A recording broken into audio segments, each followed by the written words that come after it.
स्वागत है दोस्तों आपके अपने चैनल एग्जाम नोटिस में। और दोस्तों मैं आज आपके लिए लेकर आया हूं बिहार दरोगा प्रारंभिक परीक्षा 2020 से रिलेटेड सेट 4। तो सेट 1, सेट 2 और सेट 3 मैं पिछले वीडियो में ला चुका हूं। अगर आप उस वीडियो को नहीं देखे हैं तो एक बार प्लीज़ वहां पर जाकर देख लें, और अगर देख चुके हैं तो आइए सेट 4 में आपका स्वागत है। सबसे पहला क्वेश्चन है, 1926 में नौजवान भारत सभा किसके द्वारा बनाई गई?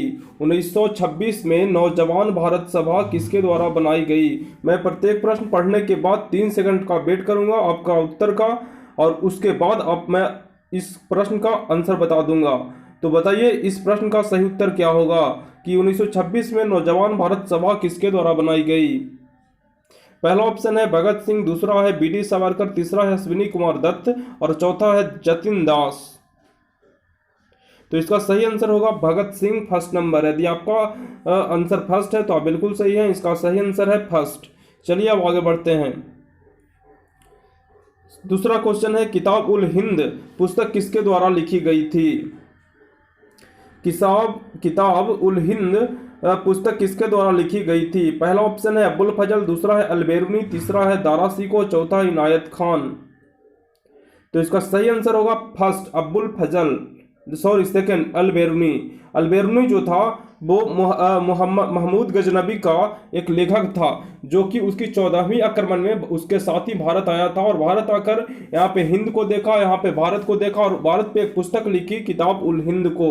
तो इसका राइटर क्या हो जाएगा? अलबेरुनी। आपको एग्जाम में भी पूछ सकता है कि बताइए कि अलबेरुनी किसका दरबारी कवि था, तो आपको बताना है महमूद गजनबी। महमूद गजनबी से, महमूद गजनबी ने भारत पर 17 बार आक्रमण किए, और सबसे पहला आक्रमण 1000 ईस्वी में किया। सोमनाथ मंदिर पर आक्रमण 16वीं आक्रमण में किया था। कब? 1025 ईस्वी में। चलिए अब आगे बढ़ते हैं। अगला क्वेश्चन है, धारणीय विकास की संकल्पना किससे संबंधित है? धारणीय विकास की संकल्पना किससे संबंधित है? पहला ऑप्शन है उपभोक्ता स्तर, दूसरा है निःशेषनीय स्रोत, और तीसरा है सामाजिक साम्य और अंतर पीड़ित साम्य। तो बताइए इसका सही आंसर क्या होगा?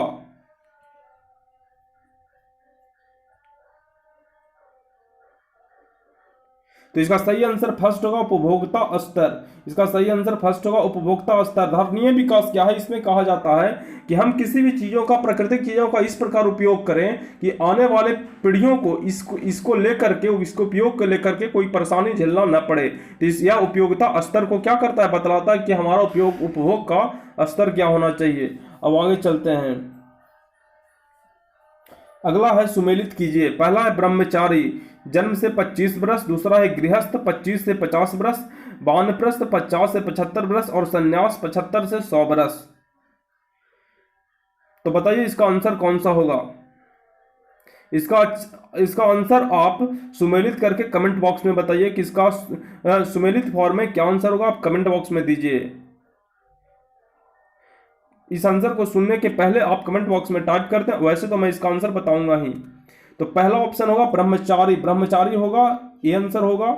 चलिए गृहस्थ है, गृहस्थ का ऑप्शन क्या होगा? गृहस्थ का ऑप्शन होगा 25 से 50, वानप्रस्थ का होगा 50 से 75, और संन्यास का होगा 75 से 100। चलिए अब आगे बढ़ते हैं। अगला है, निम्नलिखित में से किन्हें ऊर्जा संग्रहण के लिए इस्तेमाल किया जाता है? किन्हें ऊर्जा संग्रहण के लिए इस्तेमाल किया जाता है? पहला ऑप्शन है संपीड़ित वायु, दूसरा है स्प्रिंग, तीसरा है बैटरी, और चौथा संधारित्र। बताइए इसमें कौन सा होगा? केवल 4 होगा कि केवल 2 और 3 होगा कि केवल 2 3 4 होगा कि 1 2 3 4 होगा?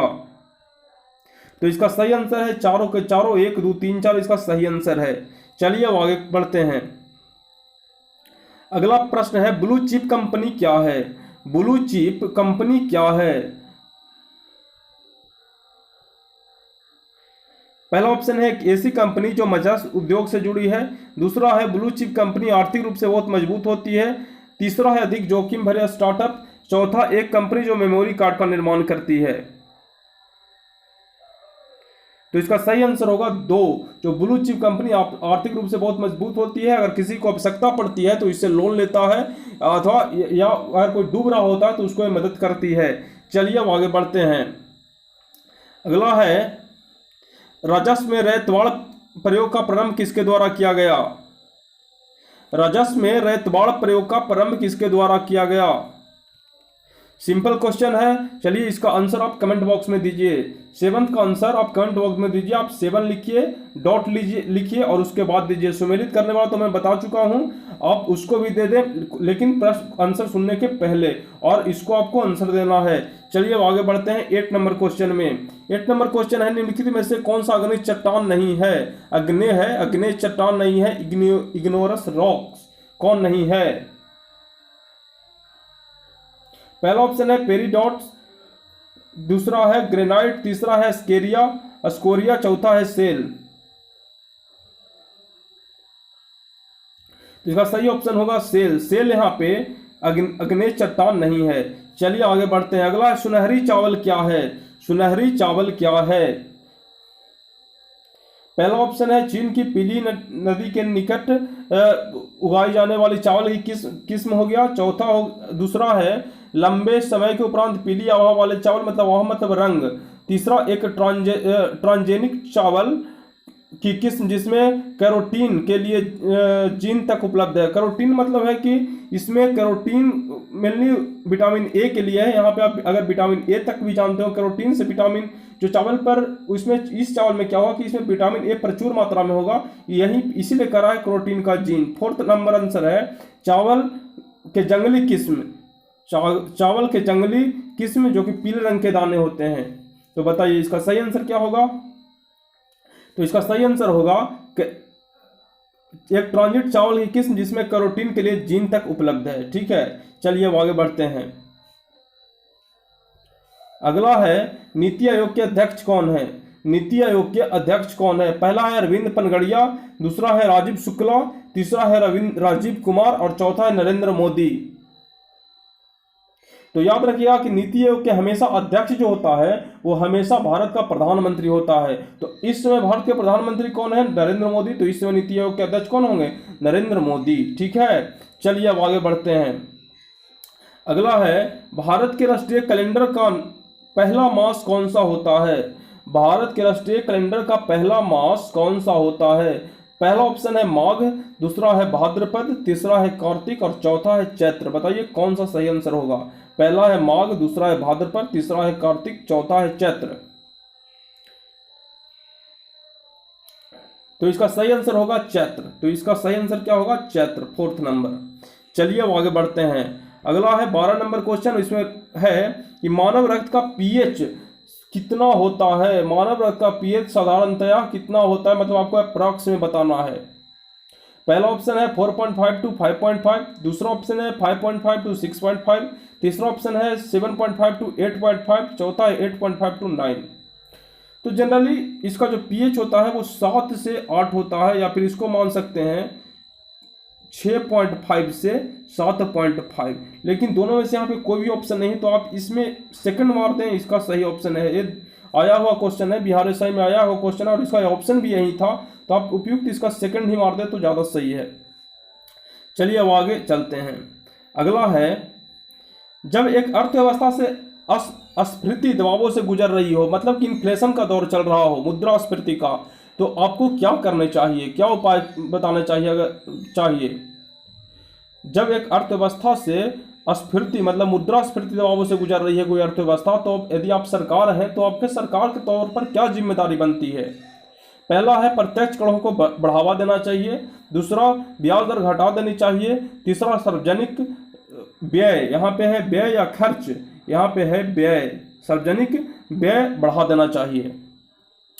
तो पहले आप समझते हैं कि अस्फीति क्या है, मुद्रास्फीति क्या है। मुद्रास्फीति एक वैसी घटना है अर्थशास्त्र में जिसमें मुद्रा जो है, पैसा जो है, उसकी तरलता बाजार में बहुत ज़्यादा बढ़ जाती है, मतलब कि पैसा जो है बाजार में बहुत ज़्यादा आ जाता है, तो जिसके कारण पैसा का मूल्य क्या होता है? गिर जाता है। अब सरकार को चाहिए कि पैसा किसी तरह करके फिर अपने कंट्रोल में लें, उसको पैसा को बाजार से उठा कर किसी तरह उठा करके कहाँ डालें, आरबीआई के अंदर डालें।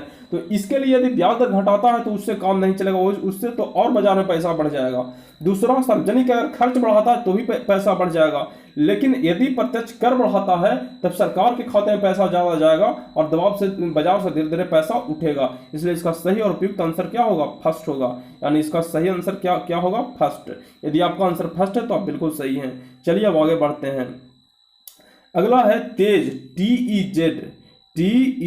तेज ऐप क्या है, ठीक है। तेज ऐप क्या है? पहला है टिकट बुकिंग ऐप, दूसरा है डिजिटल पेमेंट ऐप, तीसरा है ट्रेन स्टेटस ट्रैकिंग ऐप, चौथा है भारतीय डाक ऐप। बताइए इसका सही आंसर क्या होगा। तो इसका सही आंसर होगा डिजिटल पेमेंट ऐप है।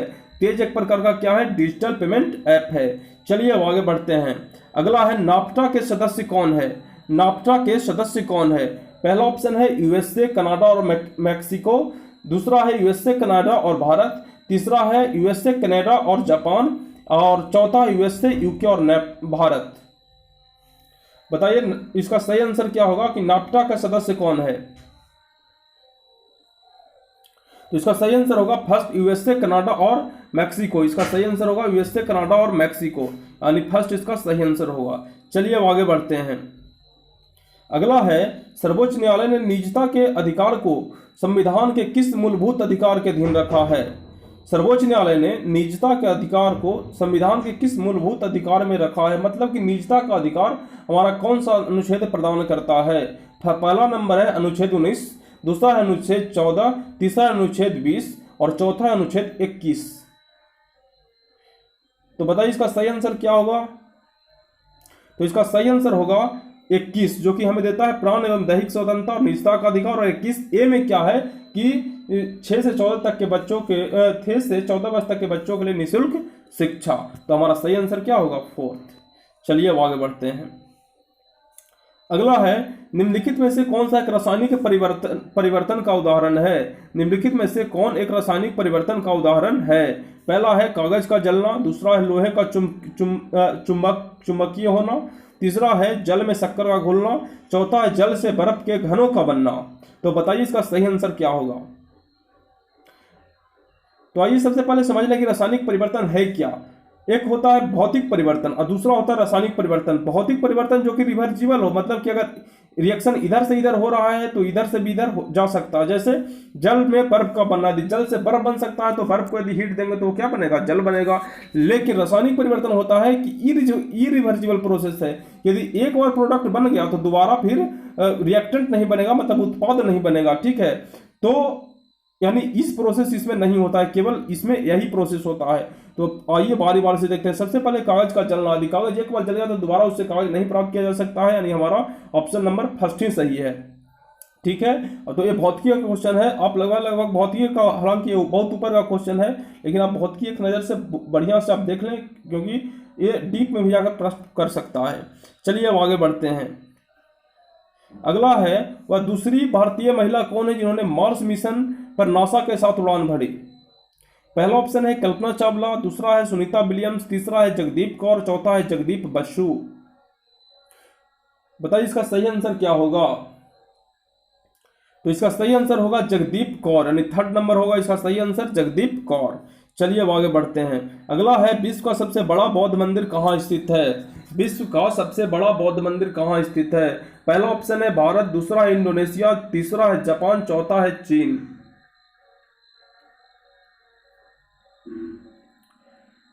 तो इसका सही आंसर 2nd होगा, इंडोनेशिया। इसका सही आंसर क्या होगा, 2nd। विश्व का सबसे बड़ा बौद्ध मंदिर कहाँ स्थित है, इंडोनेशिया में। चलिए अब आगे बढ़ते हैं। अगला क्वेश्चन है हड़प्पा स्थल किस नदी के तट पर अवस्थित है। हड़प्पा स्थल किस नदी के तट पर अवस्थित है। पहला ऑप्शन है सरस्वती नदी, दूसरा है सिंधु नदी, तीसरा है ब्यास नदी और चौथा है रावी नदी। बताइए इसमें कौन सा आंसर सही होगा। पहला है सरस्वती नदी, दूसरा है सिंधु नदी, तीसरा है ब्यास नदी और चौथा है रावी नदी। बताइए इसमें कौन सा आंसर सही होगा। तो इसका सही आंसर 4th नंबर होगा, रावी नदी। इसका सही नंबर है 4th, इसका सही ऑप्शन है 4th नंबर।